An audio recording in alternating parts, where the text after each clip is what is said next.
Hello and welcome to the Dacia Duster Explorers YouTube channel. My name's Adam and I'm one of the Dacia Duster Explorers. In these videos you'll see myself and other explorers driving green lanes, commonly known as the hobby of green laning. Some of these lanes can be easy, some can be incredibly difficult if not dangerous, but all offer a beautiful feeling of escapism. If you have any doubt about the green lane you're driving, get out and walk the lane first, making a mental note of places to turn around a period and thinking about strategies to overcome difficult sections, because reversing after a failed attempt to get along the lane can be incredibly difficult and very risky.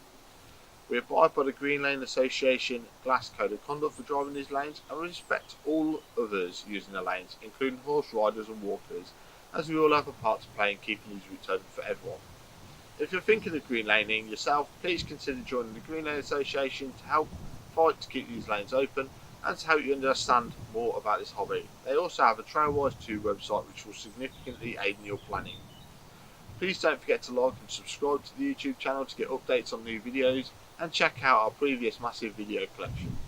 For more information head to the website www.daciadusterexplorers.co.uk, and finally, thanks for watching, stay safe and enjoy your trips.